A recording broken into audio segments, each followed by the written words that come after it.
हम लोग श्रीमद् भागवतम के तीसरे स्कंद के 23वें अध्याय के 8 से 9 श्लोक को पढ़ेंगे। 7वें श्लोक में कर्दम ऋषि ने कहा था, ये मे स्वधर्म निरतस्य तपः समाधि विद्यात्म योग विजिता भगवत प्रसादाः तानेव ते मदनुसेवनयावरुद्धान् दृष्टिं प्रपश्य वितराम्य भयान अशोकान। इन्होंने कहा, यानी कर्दम ऋषि ने अपनी पत्नी को कहा, ये यानी जो मेरे द्वारा स्वधर्म निरतस अपने धर्म में रत रहकर, या जो मेरे हैं, यानी कि मैं जो कि स्वधर्म में निरत रहा, उसके तप तपस्या समाधि विद्या और आत्मयोग के द्वारा विजित यानी प्राप्त भगवान की कृपा है। वो जो मेरे कृपा मुझे मिली है, मेरे तान एव उन सभी को ही, कोई छोड़ नहीं रहा हूं, ते तुमको मद अनुसेवनयावरुद्धान, मेरी सेवा के द्वारा तुमको अवरुद्ध है, तो यानी तुमने अवरुद्ध कर लिया, तुमने रोक लिया, उनको पकड़ लिया, प्राप्त कर लिया। दृष्टिम प्रपश्य, मैं तुमको दे रहा हूं दृष्टि, तुम इनको देखो। और हमने क्या समझाया था आप लोगों को कल इस बात पे? कल्याण प्रभु इस बात पे क्या बोले थे, कुछ याद है आपको? वेरी वेरी इंपॉर्टेंट पॉइंट, बहुत बहुत ज्यादा इंपॉर्टेंट पॉइंट बोला था, बोलिए। ऑन नहीं है, इसको ऑफ करके रखा है उधर, ऑन कीजिए इसको, बहुत इंपॉर्टेंट पॉइंट है कल का। हाँ बोलिए। हरे कृष्ण प्रभु जी। कर्दम मुनि ने देवहूति माता को सिद्धियां तो पहले से उनके पास प्रकट थी, पर उनको दिव्य दृष्टि दिया तब जब वो सिद्धिया को, हाँ, मतलब माता देवहूति सेवा कर रही थी तो उनके अकाउंट में जा रहा था, लेकिन उनको मैसेज बाद में आया। जैसे होता है ना, कभी अकाउंट में ट्रांसफर कर दिया 10,000 रुपये, तो आपको पता ही नहीं, आप घूम रहे हैं आराम से, और अरे हम ट्रांसफर कर दिए, तो स्क्रीनशॉट भेज रहे हैं, तो वो स्क्रीनशॉट दे रहे हैं इनको कि देखो तुम्हारे पास है भी। और इससे हमने क्या सिखाया था आप लोगों को, कि आप लोगों को लग रहा है कि हम हरे कृष्णा कर रहे हैं और कुछ नहीं हो रहा है। याद आ रहा था, मैंने गुरु कृपा प्रभु का एग्जाम्पल दिया था कि प्रभुपाद उनको बोले कि तुम यहां मंदिर बना रहे हो भगवान के लिए, और भगवान गोलोक में तुम्हारे लिए फ्लैट बनवा रहे हैं, या जो भी मतलब इज रिजर्विंग इट, वहां अगर बनवाने की जरूरत पड़ती हो तो, मतलब इन वे ही वाज पुटिंग इट, और मैं उसको देख सकता हूं।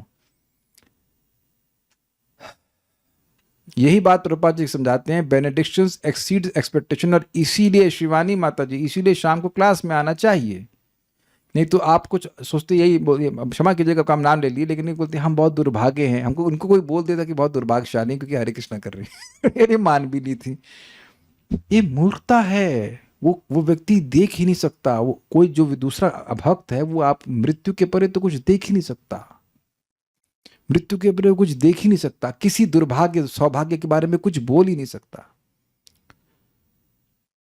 तो खैर एकदम समझ लीजिए, आप सब लोग को कलेक्टिवली समझे या ना समझे, इंडिविजुअली जरूर समझ लेना है। दीक्षा माता समझ में आ रहा है ना आपको?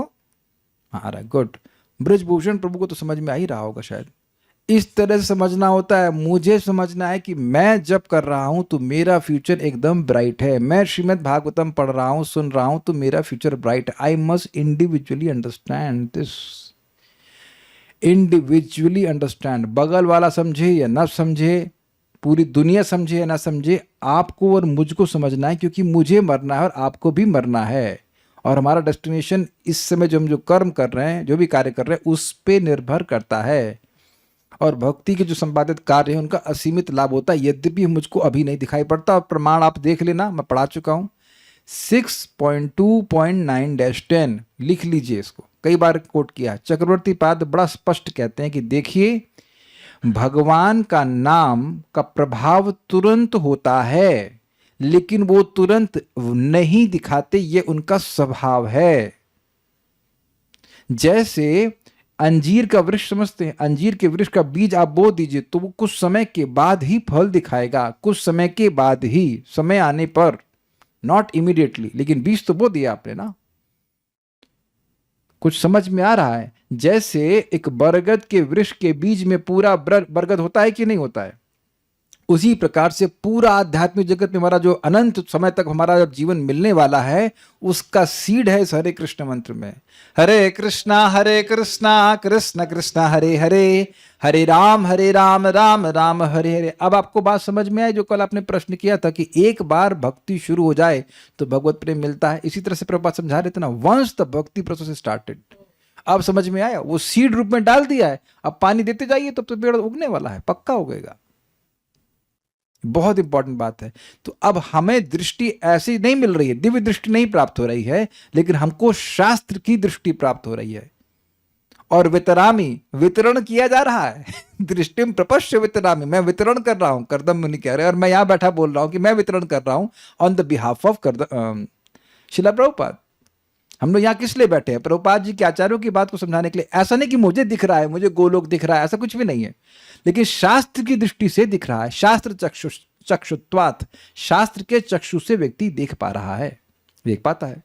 और वितरण किया जा रहा है प्रभुपाद जी के द्वारा कि तुम्हारा भविष्य उज्जवल है, तुम भागवतम नाम जप करो। वेदव्यास जी कह रहे हैं कि शिवदम मतलब भगवान का प्रेम से भरा हुआ पार्षद बनकर भगवान के धाम को चला जाएगा श्रीमद् भागवतम के श्रवण से। तो अब हम लोगों को ऐसा नहीं कि सीधे जब वैकुंठ दिखेगा तब विश्वास करेंगे। शास्त्रों का बात सुन करके हमें विश्वास होना चाहिए कि हम नाम उच्चारण कर रहे हैं, भगवान की सेवा कर रहे हैं, निश्चित हमारे वैकुंठ की गति निश्चित है, हमारी वैकुंठ गति निश्चित है, ये बात है। और अच्छा, कल एक बात आई थी अभयान अशोकान, वो भोग कैसे मिल रहे हैं? अभयान अशोकान। देखिए ये बात थोड़ा समझ आना चाहिए। अब भय किस चीज का होता है? जब कोई वस्तु हमारे पास है उसके खो जाने का भय होता है। तो भगवान की कृपा ऐसी नहीं कि स्वर्ग की तरह है और 10,000 साल के बाद खत्म हो जाएगा। और अशोकान का क्या मतलब हुआ? देखिए इस जगत में मान लीजिए किसी को खाने पीने की बहुत अच्छी वस्तु मिल गई, तो क्या उसको प्राप्त करके व्यक्ति शोक से रहित हो जाता है? क्या उसका दुख समाप्त हो जाता है? तो भगवान की कृपा इस प्रकार की नहीं है। यद्यपि बड़े दिव्य भोग उनको मिलेंगे, लेकिन उससे उनको कोई शोक नहीं होगा। ये भगवान की जो कृपा है उसकी विशेषता है, ये बात यहाँ पे कह रहे हैं। और इसको बोला गया था आनंद में। अब एक प्रश्न है कि वो स्वर्ग क्यों नहीं दे रहे हैं? थोड़ा स्वर्ग दिखाइए। स्वर्ग क्यों नहीं दे रहे? इस जगत का राज्य क्यों नहीं दे रहे हैं? भौतिक उपलब्धियां क्यों नहीं दे रहे हैं? तो कह रहे हैं नहीं, तो कह रहे हैं कि देखो जिन जो स्वर्ग आदि हैं वो तो भगवान विष्णु की भ्रमों को हल्का सा टेढ़ा कर देने मात्र से खत्म हो जाते हैं। उनका क्या मतलब, उनका क्या अस्तित्व है? भगवान का एक रूप है ना, काल रूप, भगवान विष्णु का ही काल रूप है। तो काल के प्रभाव से जिन भोगों को, जो भोग नष्ट हो जाते हैं, उनको प्राप्त करने का क्या प्रयोजन है? तो इसलिए तुमने मेरी सेवा की है तो मैं तुमको वह निकृष्ट वस्तु क्यों दूं? इस आशय से ये श्लोक कहते हैं। समझ में आ गया? मैं तुमको जो दे रहा हूं, जो मुझे भगवान से प्राप्त हुए हैं, मैं तुमको दे नहीं रहा हूं, तुमने प्राप्त कर लिया है मेरी सेवा के द्वारा। तो वह कैसे? अभयान अशोकान। लेकिन अन्य जो हैं, अन्य मतलब अन्य जितने भी भौतिक लाभ हैं वह तो सब नश्वर हैं। वो तो भगवान के काल स्वरूप के हल्के प्रभाव से नष्ट हो जाते हैं, है कि नहीं? तो उनको तुम क्या करोगी? तुम सिद्ध हो, तुम ये जो भोग हैं, अभय भोग और अशोक भोग, इनको भोगो, इनको तुमसे सुखी हो। ठीक है? इस अर्थ में आप बोल रहे हैं, मेरे पीछे बोलिए। अन्ये पुनर्भगवतो ब्रुव उद्विजृंभ विभ्रंशितार्थ रचना किमुरुक्रमस्य। अन्ये पुनर्भगवतो ब्रुव उद्विजृंभ विभ्रंशितार्थ रचना किमुरुक्रमस्य। सिद्धासि भुङ्क्ष्व विभवान् निज धर्म दोहान् दिव्यानरैर दुरधिका नृप विक्रियाभिः। सिद्धासि भुङ्क्ष्व विभवान् निज सिद्धासि भुङ्क्ष्व विभवान् निज धर्म दोहान् दिव्यानरैर दुरधिका नृप विक्रियाभिः। सिद्धासि भुङ्क्ष्व विभवान् निज धर्म दोहान् दिव्या नरे दुर्धिघान् नृपविक्रियाभिः। गुड। अन्ये पुनर्भगवतो भ्रुव उद्विजृम्भ विभ्रंशितार्थरचनः किमरुक्रमस्य। अन्ये पुनर्भगवतो भ्रुव उद्विजृम्भ विभ्रंशितार्थरचनः किमुरुक्रमस्य। अन्ये पुनर्भगवतो भ्रुव उद्विजृम्भ विभ्रंशितार्थरचनः किमुरुक्रमस्य। अन्ये पुनर्भगवतो भ्रुव उद्विजृम्भ विभ्रंशितार्थरचनः किमुरुक्रमस्य। सिद्धासि भुङ्क्ष्व विभवान् निजधर्मदोहान् दिव्यान् नरैर्दुरधिका नृपविक्रियाभिः। सिद्धासि भुङ्क्ष्व विभवान् निजधर्मदोहान् दिव्यान् नरैर्दुरधिघान् नृपविक्रियाभिः। अन्ये पुनर्भगवतो भ्रुव उद्विजृम्भ विभ्रंशितार्थरचनः किमुरुक्रमस्य। अन्ये पुनर्भगवतो भ्रुव उद्विजृम्भ विभ्रंशितार्थरचनः किमुरुक्रमस्य। सिद्धासि भुङ्क्ष्व विभवान् निजधर्मदोहान् दिव्यान् नरैर्दुरधिघान् नृपविक्रियाभिः। सिद्धासि भुङ्क्ष्व विभवान् निजधर्मदोहान् दिव्यान् नरैर्दुरधिका नृपविक्रियाभिः।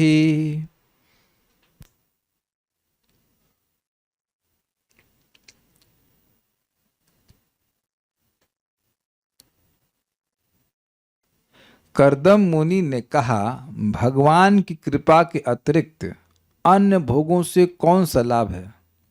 और क्या थी कृपा? किसी को याद आ रही है? कृपा का अगर क्वांटिफाई किया जाए, कृपा टेंजिबल रूप में है, भाई हम पर भगवान की कृपा हुई है या आप पर हुई है, किसी पर हुई है, तो उसको किस रूप में देखेंगे? एक शब्द को बता सकता है कोई? इधर पहलवान, किसी को याद है? याद ही नहीं रहेगा तो कृपा क्या है? जब मान लो ये पता नहीं कि करेंसी क्या है तो कोई भी कुछ दे के चला जाएगा, ले लो भाई 100 रुपये ले लो। 100 रुपये पता तो होनी चाहिए। शास्त्र में श्रद्धा भक्ति मिली है। अरे कल की क्लास के अनुसार पूछ रहा हूं, हिंट प्रभुपाद के नाम से क्या बताइए? अभय। जब अभय प्रदान होता है भगवान करते हैं, और अभय मतलब आपका हृदय पवित्र हुआ है। जब निष्काम हुए हैं तो समझ लीजिए हृदय पवित्र हुआ है, कोई किसी प्रकार का भय नहीं रहता। ठीक, जैसे इतना तो निश्चिंत है आप लोग कि जितना आज आप जप कर रही है, कथा सुन लिए, उसको कोई छीन नहीं सकता है। उसके अगेंस्ट कोई पॉलिटिक्स नहीं कर सकता है कि भाई इसका नाम जप छीन लिया जाए।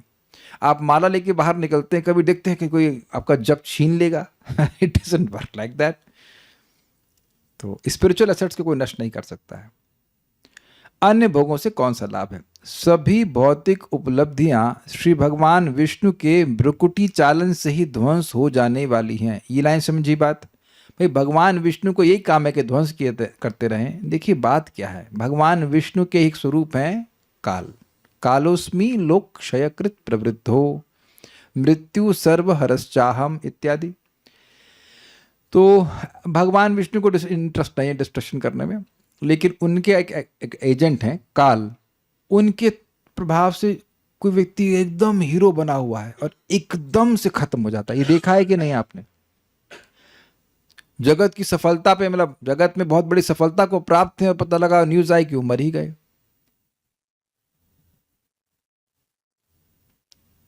हमको एक कुंफू स्टार अच्छा लगता था, तो उसको ऐसी बीमारी हो गई कि वो 40 साल में ही 60 साल का हो गया। नहीं, ये कैसे हो सकता? हमको अब आगे नाम नहीं रख रहे हैं, लेकिन बता रहे हैं कि कुछ नहीं, अब शांति की बात करते हैं, कोई झगड़े की बात नहीं करते, कुछ कर ही नहीं सकते। ऐसा है जगत में, होता होगा कि बीमारी होती होगी। दिखा गया कि नहीं? कुछ सुंदर है, कुछ एकदम से समय आया और खत्म, सारा सामर्थ्य समाप्त हो जाता है, लोग बोल तक नहीं पाते। मैं ये नहीं कह रहा कि वृद्धावस्था तो चलो धीरे धीरे आ रही है, एकदम से स्टॉप होता है। मरो और अभी मरो, सारे भोग समाप्त हो जाते हैं। तो ऐसे भोगों को प्राप्त करने से व्यक्ति को क्या फायदा होगा? तुमने अपने पति की भक्ति करके वे दिव्य भेंटें प्राप्त की हैं और उनका भोग कर रही हो, जो राज मद तथा भौतिक संपत्ति से गर्वित मनुष्यों के लिए भी दुर्लभ है। फोटो बाद में समझाऊंगा, रुकिए, फोटो मत देखिए अभी, श्लोक समझ तुरंत कहाँ देख रहे, फोटो क्या देखा। देखिए, जो लोग राज मद में हैं कि भाई हम राजकुमारी हैं, हम रानी हैं, तो उनको भोग कहां तक के मिलेंगे वेदवाद में? बताइए, माइक में बताइए। भौतिक भोग तक जितने राजा के पास है। कुछ क्लियर हुआ? जितना इस जगत में भोग है उतना ही मिल सकता है, उससे अधिक तो नहीं मिल सकता है। अब जो लोग ऐसे मद से युक्त हैं, क्या वह सिंसियरली अपने शरीर का ध्यान ना रखते हुए भी एक महान साधु की सेवा करना चाहेंगे? क्या उत्तर है? बताइए, माइक में बताइए आप। नहीं प्रभु जी। नहीं। अग्रीड? तो उन लोगों के लिए तो ये भगवान की कृपा प्राप्त होना दुर्लभ हो गई कि नहीं हो गई? ये इसलिए बात समझ में नहीं आएगी कि राजा लोग कहां से आ गए हैं। ये राजकुमारी, तो इस बात को वो बोल रहे हैं कि राजकुमारी को एक सामान्य राजकुमारी को वो भोग उपलब्ध ही नहीं, क्योंकि राजकुमारी कभी ऋषि से शादी थोड़ा करती हैं।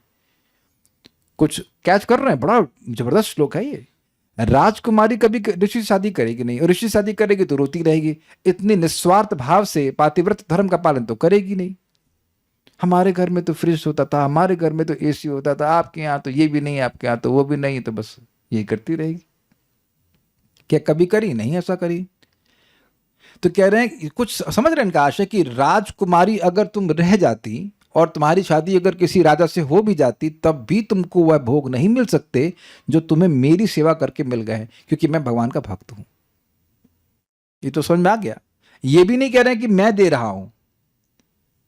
अपने पति की भक्ति करके, तुमने अपने पति की भक्ति करके, मतलब बड़ा सिंपल सिस्टम है। पति नहीं दे रहा है, पति को भगवान से मिला है, और क्योंकि पति की सेवा हो रही इसलिए भगवान की व्यवस्था ऐसी कि पत्नी को अपने आप मिल रहा है। क्या सारी इक्वेशन बैठ गई सही? पति नालायक होगा तो कुछ नहीं मिलने वाला है। उसकी सेवा में असिस्ट करने से क्या, उसकी सेवा करने से क्या मिलेगा? लेकिन पति यहां भगवान की भक्ति कर रहे हैं तो भगवान की कृपा उन पर है, तो भगवान पत्नी को छोड़ नहीं देंगे। मतलब क्या कहते हैं उसको, हेल्थ इंश्योरेंस हो रहा है तो केवल पति का नहीं होगा, उसमें पत्नी को भी लपेट लेते हैं। पत्नी को, बच्चों को, सबको मिलता है कि नहीं? इनहेरिटेंस हो रही है। ये बात यहां पे बोल रहे हैं। अब होता क्या है कि ये सारे सिद्धांत बताते नहीं, जैसे एक पुरुष के लिए ब्रह्मचर्य उसको स्ट्रांग बनाता है, ऐसे ही एक स्त्री को पातिव्रत्य धर्म स्ट्रांग बनाता है। सीधी सीधी बातें हैं। इसके विपरीत सारी बातें बोली जाती हैं। It is not weakness, it is your strength. Just like brahmacharya is not weakness, it is strength. लेकिन आजकल की शिक्षा उसके विपरीत बोलती है, तो क्या करेंगे फिर? ये बोलने वाले वही बेवकूफ है, तो उसको क्या करेंगे फिर? समझ में आ गया? अब इसको जरा देख लीजिए पिक्चर्स के रूप में। यहां पे कर्दम ऋषि, हमने फोटो बनाने का प्रयास किया, मतलब थ्रू एआई, कि कर्दम ऋषि माता देवहूति को समझा रहे हैं, और पीछे विष्णु का फोटो है, अर्थात भगवान विष्णु की भ्रुकुटी को इंगित किया जा रहा है कि वो काल रूप में जो जगत में परिणत होती है। तो एक राइट साइड में एक फोटो है जिसमें आप देख सकते हैं कैसे, इसको कुछ भी ले लीजिए, स्वर्ग है, स्वर्ग का भोग भी नष्ट हो जाता है, या इस जगत में राज आदि होते वह भी नष्ट हो जाते हैं। जैसे मैं एग्जाम्पल देता हूं, आप लोगों को पता है कि नहीं पता, मुझे अगर नाम याद आ जाए, शायद पोम्पेई नाम का एक शहर था। मैं शायद गलत हो सकता हूं, लेकिन शायद मैं सही हूं। और वहां पर वेसुवियस नाम का एक ज्वालामुखी, और आज भी है वो एक्टिव वोल्केनो है। पोम्पेई शहर था मिडिवल पीरियड का। तो वो लोग सब आराम से बैठे चाय वाय पी रहे होंगे, ऐसा करके बातचीत कर रहे हैं, और खूब पापाचरण चल रहा था। तो वेसुवियस फटा और पूरा शहर बस कुछ ही समय में धंस गया उसमें। बाद में खोद के निकाला गया, बाद में मतलब काफी समय बाद निकाला गया। लोगों को पता भी नहीं चला कि पोम्पेई है क्या, पोम्पेई था भी या नहीं। कुछ समझ में आ गया कि नहीं? ये बहुत अच्छा एग्जाम्पल मन में आ गया, सोच के नहीं आया, तो लेकिन भगवान की कृपा से एकदम सटीक एग्जाम्पल। आप लोग नेट पे सर्च करना चाहो तो कर लेना, what happened to Pompeii, POMPEI, double I, ठीक है, POMPEI। गलत तो नहीं बोला, नाम सही रख रहे हैं ना, पोम्पेई। और उसका नाम है माउंट वेसुवियस। इटली के है ना, इटली में है, समथिंग अदर, ग्रीस में, सॉरी ग्रीस में। तो बड़े मजे से लोग ऐसा स्थिति है, जब खोदा गया तो कुछ लोग ऐसे हैं उनका कंकाल इसी रूप में है। कोई चाय पी रहा है या जो भी, चाय तो नहीं पी रहा था लेकिन जो भी कुछ खा रहा है, कोई नाच रहा है, उसी तरह वो पूरा वो राख में दब गए, खत्म, जल के भुन गए। तो ऐसा भगवान की भक्ति से तो प्राप्त जो भी सुख है वो तो नहीं होने वाला इस तरह से नष्ट। तो ये कह रहा है, समझ में आ गया एक श्लोक? ओके, सो बैक टू अन्वय। पुनः अन्य, दूसरे भोग तो मतलब मैं तुमको जो मैं प्राप्त करा रहा हूं वो तो अभयान अशोकान वाले सुख हैं, लेकिन दूसरे भोग तो उरुक्रमस्य, उरुक्रमस मतलब जिनका शक्ति अपरिमित है। उरु मतलब होता है बहुत बड़ा, और विक्रम का मतलब होता है पदन्यास या स्टेप्स। इसको इंग्लिश में क्या कहते हैं? स्टेप्स ही बोलते हैं ना। जो आप एक पांव चलते हैं ना, उसको कदम कह लीजिए। यस, इंग्लिश हिंदी में कहते हैं कदम। तो उरुक्रम मतलब जिनका कदम बहुत बड़ा है। तो ये भगवान वामन देव को इंगित करता है, लेकिन अब अन्य विष्णु स्वरूपों को भी इंगित करेगा। तो भगवान उरुक्रम मतलब जिनका विक्रम, जिनका पराक्रम बहुत बड़ा है, या जिनका पदन्यास बहुत बड़ा है, अर्थात भगवान विष्णु, यानी कि जिनकी शक्ति असीमित है। तो इसीलिए बोल रहे हैं अपरिमित शक्ति संपन्न उन भगवान का, भगवता श्री भगवान के भ्रुव मतलब भवों, उद विजृंभ के थोड़ी सी टेढ़ी हो जाने से, अर्थात भगवान का कोप उस वस्तु पे या व्यक्ति पे हो जाने पर विभ्रंशितार्थ रचना, ये ऐसे होगा, विभ्रंशित प्लस अर्थ रचना। अर्थ मतलब नहीं, मीनिंग नहीं, अर्थ मतलब प्रयोजन। तो भोगों के लिए जो व्यक्ति अर्थ रचना करता है, अर्थ रचना हमारे जीव के लिए, अच्छा हमको जूस चाहिए तो एक विशेष प्रकार का अर्थ चाहिए ना, हमको रसगुल्ला चाहिए, हमको ये चाहिए, हमको वो चाहिए, सुंदर कपड़ा चाहिए, एसी चाहिए, ये जो भी आप हम इस जगत में देख रहे हैं, ये अर्थ रचना है कि नहीं, जिसे रच रच कर भोग बनाए गए हैं। Is it sinking in? वो सारी अर्थ रचना विशेष रूप से भ्रंशित हो जाती है। कैसे? भगवान विष्णु की भ्रुगी क्या मतलब भ्रुकुटी को थोड़ा सा भी चेंज, हल्का सा हिल गया तो। ये सब बातें सुनना बहुत जरूरी है, क्योंकि इसी अर्थ रचना के लिए लोग पूरे पड़े हुए हैं, पूरा रचे पचे हुए हैं, है ना। जो भी हमारे 1000 मेंबर हैं वो क्यों नहीं आ पा रहे क्लास में?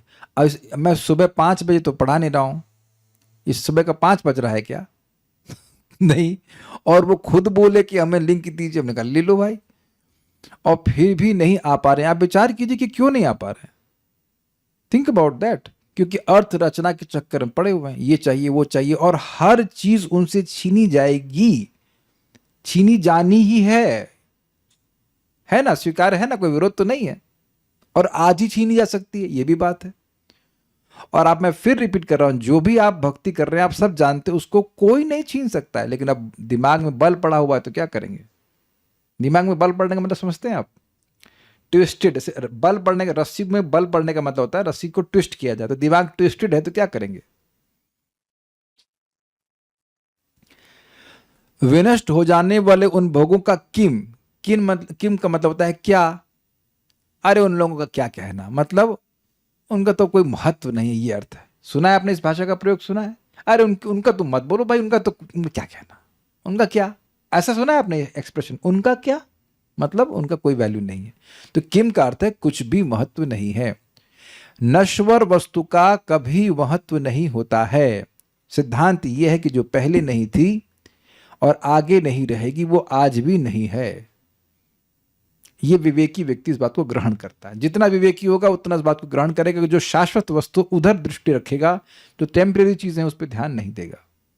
इंग्लिश में हम लोग कहते हैं विल डू द नीडफुल, जो आवश्यक है वो कर लेंगे, लेकिन ऐसा नहीं कि सारी चेतना उसी में इन्वेस्ट किए रहेंगे। और आप ये देखेंगे कि श्रीमद् भागवतम के श्रवण से ऐसी कॉन्शियसनेस आ जाती है। स्वास्थ्य ठीक रखने का बिल्कुल भागवत स्पष्ट कह रही है, one should desire a happy healthy life. स्वस्थ जीवन जिए, क्योंकि भाई शरीर से वजन करना है, और भगवान की भक्ति करें, ये टारगेट होना चाहिए। बाकी जो कुछ भी हम इकट्ठा कर रहे हैं वो आ रहा है हमारे कर्मानुसार, फिर खत्म भी हो जाएगा। सिद्धासी, तुम सिद्ध हो गई हो, मतलब परफेक्ट हो गई है। फिर कह रहे हैं नृप विक्रिया भी, मैं राजा हूं, इस तरह से अभिमान करने वालों के लिए। अब इसका क्या मतलब हुआ? राजा होते ही एक विक्रिया हो जाती है, विशेष रूपी की क्रिया, एक ट्रांसफॉर्मेशन आ जाता है। जैसे आप देखो, दूध में जरा सा नींबू डाल दीजिए, दही बन जाता है, ठीक, समय आने पर। तो है राजा, लेकिन थोड़ा सॉरी क्षमा कीजिएगा, है इंसान, लेकिन पोस्ट मिल गई है तो वो अकड़ के चलेगा, है कि नहीं?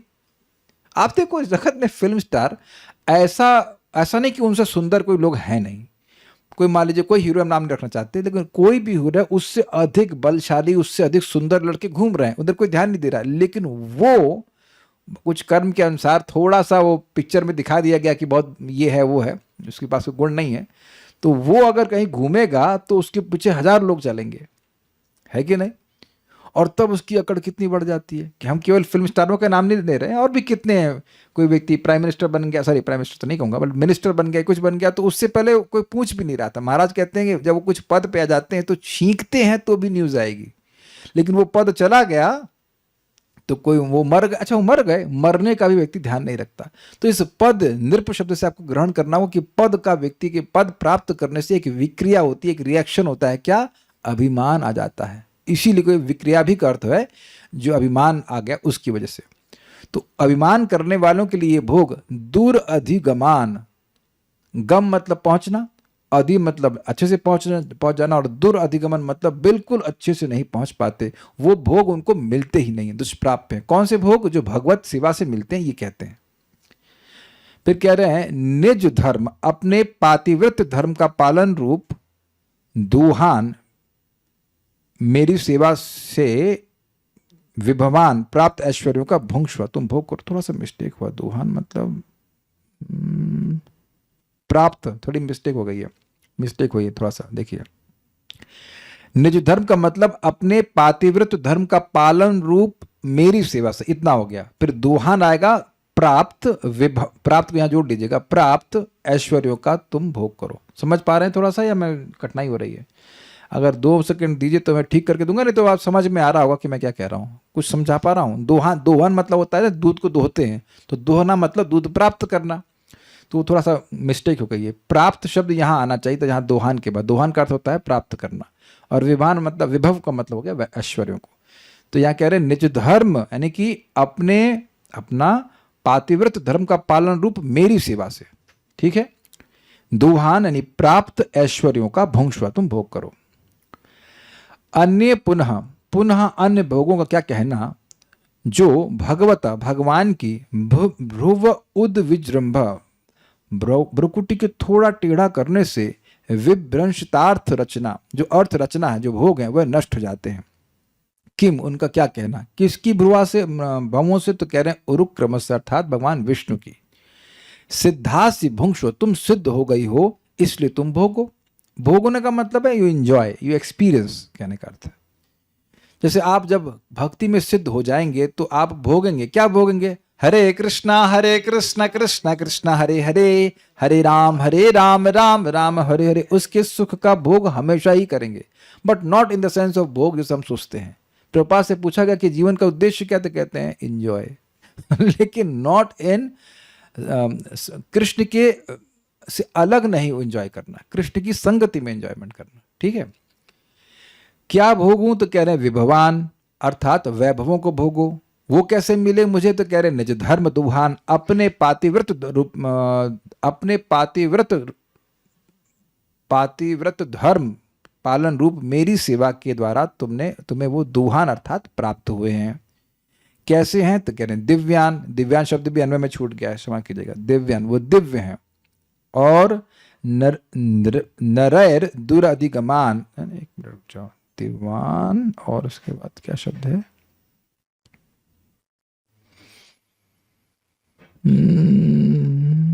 दिव्यान नरई दुराधिगमान। हाँ, तो दो शब्द छूट गए भाई, गलती हुई, ठीक करना पड़ेगा।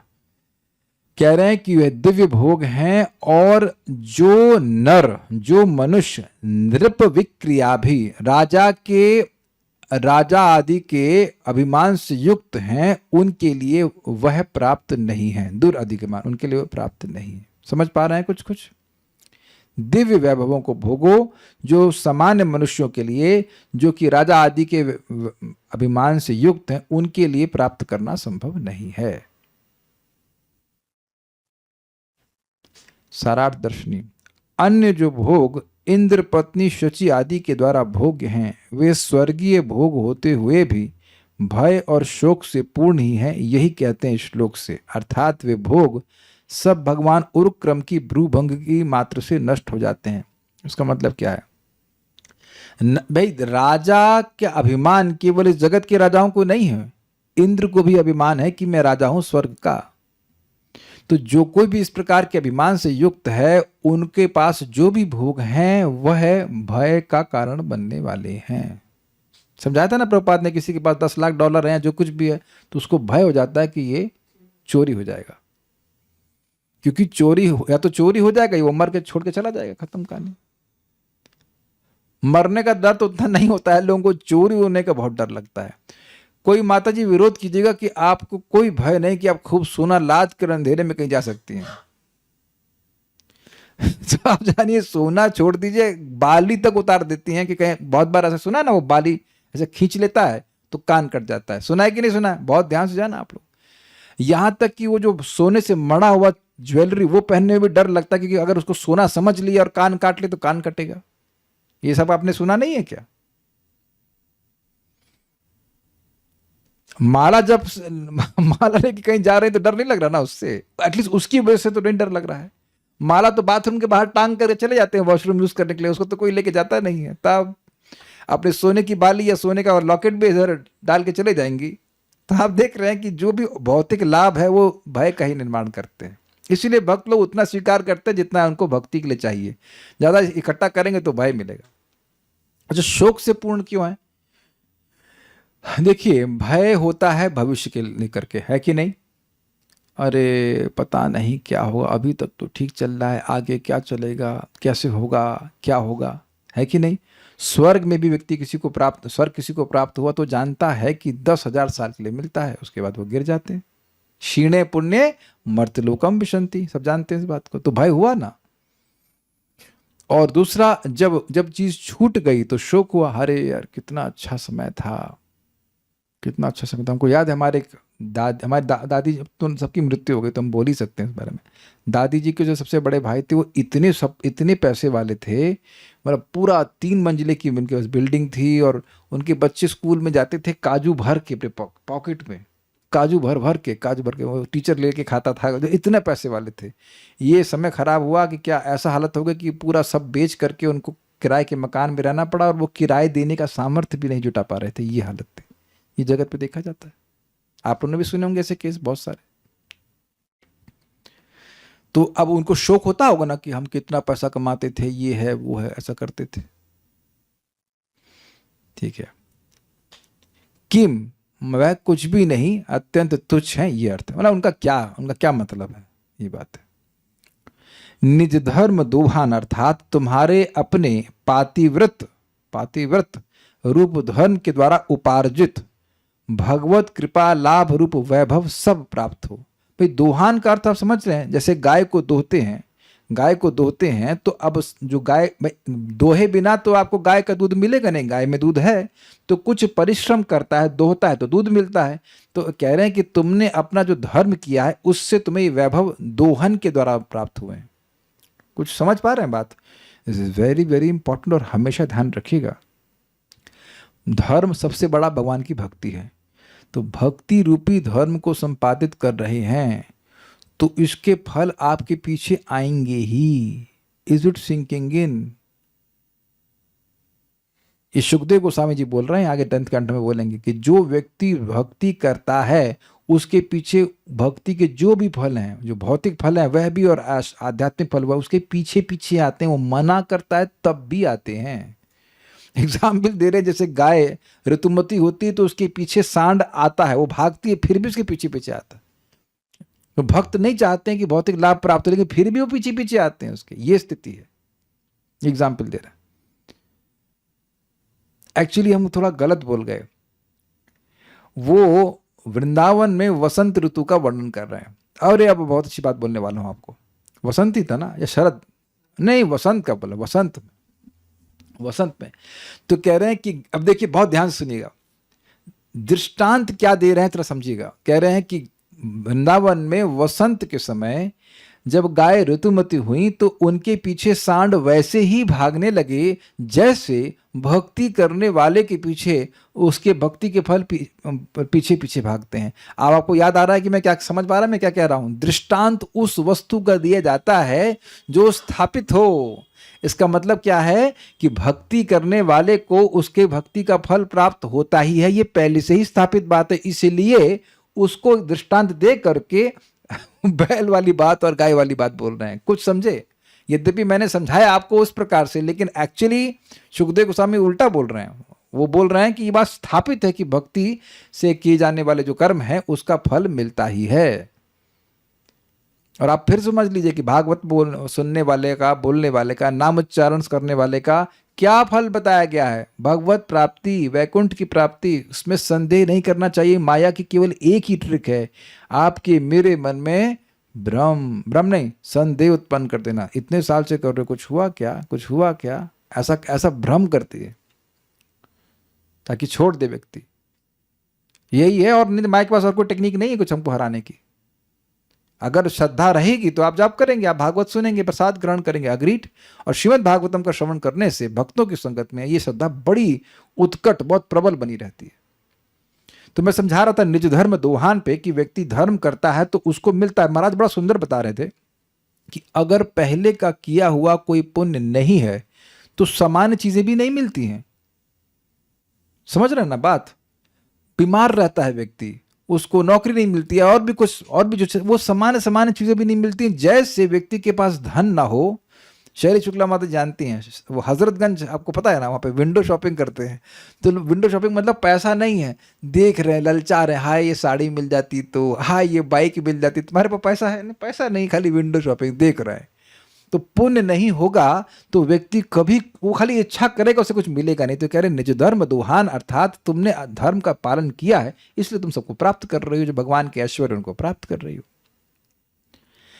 फिर कह रहे हैं जो मैं राजा, मैं राजपत्नी, इस प्रकार की विक्रिया अर्थात अभिमान द्वारा दुर्अधिगमान, दुर्लभ अर्थात नृपति लोग ऐसे अभिमान द्वारा भी उन सब दिव्य भोगों को प्राप्त नहीं कर सकते। ये अर्थ है। मतलब जो लोग इस अभिमान से युक्त हैं कि मैं राजा हूं, मैं साधुओं की सेवा क्यों करूंगा, इत्यादि इत्यादि, वह इन भोगों को कभी नहीं प्राप्त कर सकते। उनको तो वही मिलेंगे भोग जो भय और शोक से युक्त हैं। तात्पर्य, भगवान चैतन्य ने बतलाया है कि मानव जीवन की सबसे बड़ी उपलब्धि भगवत कृपा या ईश्वर प्रेम है। उनका कथन है, प्रेमा पुमार्थो महान। ईश्वर का प्रेम प्राप्त करना जीवन की महान सिद्धि है, सर्वश्रेष्ठ सिद्धि है। इसी सिद्धि की संस्तुति कर्दम मुनि ने अपनी पत्नी के लिए की है। उनकी पत्नी एक सुसंपन्न राजसी परिवार की थी। सामान्यतः जो भौतिकतावादी हैं या संपत्तिवान तथा ऐश्वर्यवान हैं, वे भगवान के दिव्य प्रेम को नहीं पहचान पाते। यद्यपि देवहूति का संबंध महान राजकुल से था, किंतु सौभाग्यवश वह अपने महान पति कर्दम मुनि के अधीक्षण में थी, जिन्होंने उसे मनुष्य जीवन में प्राप्त होने वाली सर्वोत्तम भेंट भगवत कृपा या ईश्वर प्रेम प्रदान किया। तो यहाँ क्लियर कर रहे हैं कि क्या मिला। देखिए, ईश्वर प्रेम के द्वारा भी भोग मिलता है। भोग मतलब enjoyment, but what that enjoyment is, Krishna के रूप रस गंध माधुर्य, सब जो रूप रस गंध जो भी भगवान का है उसके माधुरता का अनुभव करना। रूप, रस, गंध, स्पर्श और कुछ छूट गया क्या? शब्द। इन सब के मधुरता का अनुभव तभी जीव कर पाएगा जब उसके हृदय में प्रेम है। तो वो एंजॉयमेंट नहीं है क्या? तो भोग का अर्थ वो जो, देखिए भोग का मतलब एंजॉयमेंट है ही नहीं उस तरह से, क्योंकि जो भोग करता है जिस अर्थ हम समझते हैं उससे तो दुख मिलता है। यही संस्पर्श जा भोगा दुख ही होना है। थोड़ा सा मैं एक लैंग्वेज यूज करूंगा। एक है भोगों का संस्पर्श और एक है ब्रह्म संस्पर्श अर्थात दिव्य संस्पर्श। जैसे आप लोग भगवान की बात सुन रहे हो, तो क्या ये शब्द भौतिक शब्द है? कुछ समझ रहे हैं? हरे कृष्ण मंत्र का आप बोलते हैं तो वह भी तो कानों को स्पर्श करता है, सम्यक स्पर्श होता है कि नहीं? हम जैसे गिरिराज जी, शालिग्राम जी की सेवा करते तो उनका भी तो स्पर्श हमको मिलता है। आप लोग धाम पे चलते तो संस्पर्श नहीं मिल रहा है। तो ये सब दिव्य स्पर्श है। तो दिव्य संस्पर्श का भोग होने से, दिव्य संस्पर्श होने से जो सुख मिलता है उसको यहाँ पे रेफर किया जा रहा है, और उसका अनुभव व्यक्ति तभी करता है जब प्रेम हो। थोड़ा समझिए, जीव पूरी तरह से दिव्य है, लेकिन क्योंकि वह अविद्या के संपर्क में है इसलिए भौतिक संस्पर्श उसको सुखमय लगते हैं नहीं। Is it okay? अविद्या ना हो तो क्या किसी स्त्री या किसी पुरुष के शरीर को हम उपादेय मानेंगे, अच्छा मानेंगे? उसमें अच्छा क्या है? अपने शरीर में क्या अच्छा है जो तो सामने वाले के शरीर में अच्छा है, जिसको लोग देखने के लिए पैसा खर्च करते हैं कि नहीं? लेकिन क्योंकि अविद्या है इसलिए उनको लगता है बड़ा अच्छा है, बड़ा अच्छा है, बड़ा अच्छा है। उसी प्रकार से जब भगवान का प्रेम होगा तब जो भगवान का रूप, रस, गंध जो कुछ भी है जो वाकई असीमित रूप से सुखमय है तभी वह सुखमय लगेगा। प्रमाण आप लोग 4 कुमारों के बारे में स्पष्टता सुन चुके हैं कि जब भगवान ने अपनी रति शक्ति का शक्तिपात उनके हृदय में किया तब भगवान के जो सौरभ्य है, उनका गंध है, जो उनका रूप है, रस है, उस सब को वह अनुभव कर पाए। Is it sinking? Basically simple शब्दों में कहें, हमारी एक्चुअल सेंसेस हैं, स्पिरिचुअल सेंसेस, वो भगवान की कृपा से जब भगवत प्रेम प्राप्त होता है तो वो जागृत हो जाते हैं। उन स्पिरिचुअल सेंसेस से हम भगवान के दिव्य सुख का अनुभव करते हैं। अब तो सबको समझ में आ गया होगा। तो ये कृपा उनको दी, और इसमें कोई भय और शोक नहीं होता। इसीलिए आपको याद है अशोकान का अर्थ क्या लिया गया था? आनंदमय। आनंदमय। देवहूति को यह भगवत कृपा अपने पति की सद्भावना एवं संतोष के कारण प्राप्त हुई। उसने अपने पति की सेवा की जो एक परम भक्त एवं साधु पुरुष थे और निष्ठा, प्रेम, वात्सल्य तथा सेवा से परिपूर्ण थे। एक बात और भी ध्यान देने वाली है कि क्या स्वयं कर्दम ऋषि ने भगवान की ऐसी सेवा नहीं करी?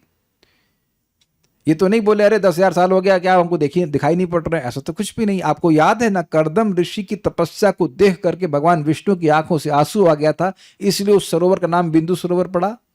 तो क्या वो खुद बड़े मजे में भजन कर रहे थे?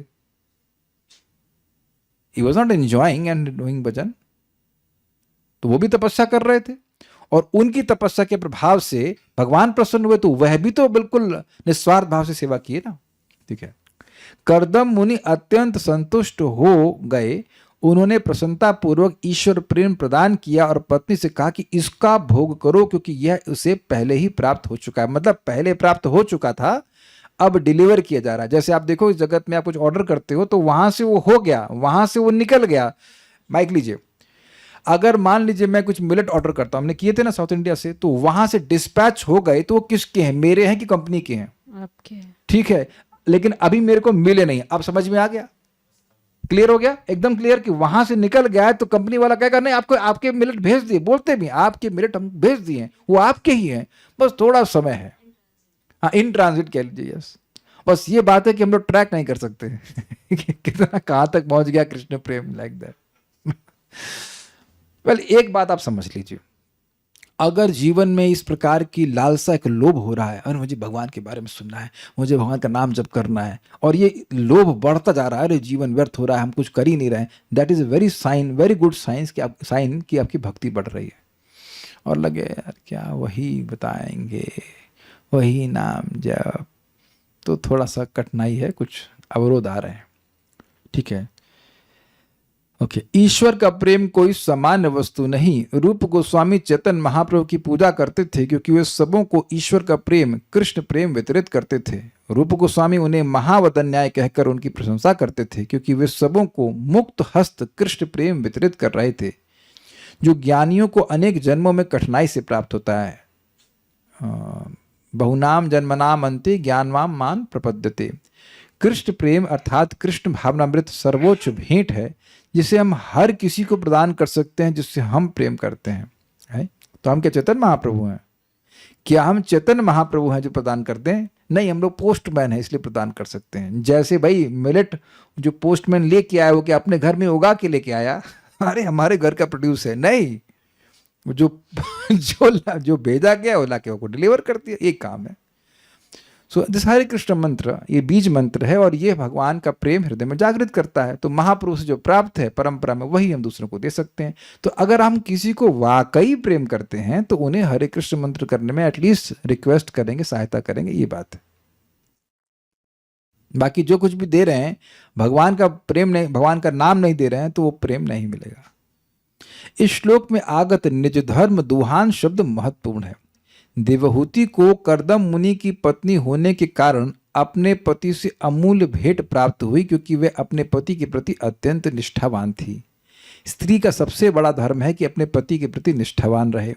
यदि सौभाग्य से पति महापुरुष हो तो जोड़ी अत्यंत पूर्ण होती है और पति तथा पत्नी दोनों का जीवन तुरंत परिपूर्ण हो जाता है। हमसे ये मत पूछना कि अगर आपके पति महापुरुष नहीं तो क्या करना चाहिए। अब आप जप कीजिए, भगवान की भक्ति कीजिए, वो महापुरुष हो या मिनी पुरुष हो उसके बारे में हम कुछ नहीं कह रहे हैं।